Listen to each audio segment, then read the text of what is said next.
இன்றே டவுன்லோட் செய்து உங்கள் ஃபேவரட் ஷோக்களை என்ஜாய் பண்ணுங்க. வாங்க சார். வணக்கம் சார். மக்கள்லாம் எப்படி இருக்காங்க சார்? சிகிச்சை நடந்துகிட்டு இருக்கு. ஒருத்தருக்கு கூட உயிர் ஆபத்து வந்துடக்கூடாதுன்னு நான் சொல்லியிருக்கேன். எல்லாரையும் காப்பாத்திடுறேன்னு டாக்டர் நம்பிக்கையா சொல்லியிருக்காரு சார். எனக்கு லேட்டாக தான் தகவல் வந்துச்சு. ஆனால் நீங்கள் உடனே களத்தில் இறங்கி வேலையை பார்க்க ஆரம்பிச்சிட்டீங்க. அப்புறம் இன்னொரு முக்கியமான விஷயம் சார். சொல்லுங்க சார்.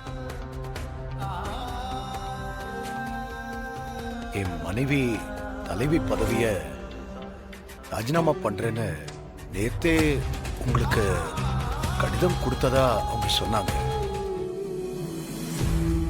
அது இப்பதான் எனக்கு தெரிஞ்சது. அது அவங்களால ஒரு தலைவியா செயல்பட முடியல. அதனால இங்க எல்லா பொறுப்புகளையும் நானே ஏத்துக்கிட்டேன்.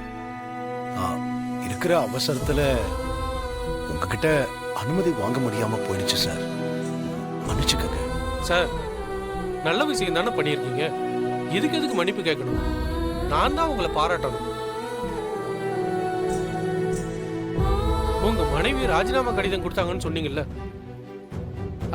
அவங்க அந்த மாதிரி எந்த ஒரு கடிதமும் கொடுக்கலையே. இல்ல சார், நேத்து நான் உங்க ஆபீஸ்க்கு வந்து நான் தான் சார் கொடுத்தேன். நீங்க கொடுத்த லெட்டரை நான் வாங்கி பார்த்தேன். அது ராஜினாமா கடிதம் ஒண்ணும் கிடையாது. ஊருக்குள்ள புதுசா ஒரு வாட்டர் டேங்க் கட்டுறதுக்காக அனுமதி கேட்டு எழுதிருந்தீங்க, அவ்வளவுதான்.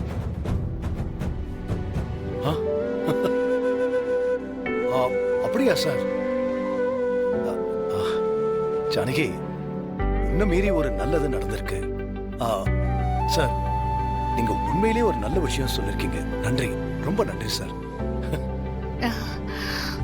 கள்ளச்சாராயம் குடித்து 10 பேர் உயிருக்கு போராடி கொண்டிருக்கும் நிலையில் காவல்துறையினர் அதிரடியாக களத்தில் இறங்கி கள்ளச்சாராய கும்பலை கைது செய்தனர்.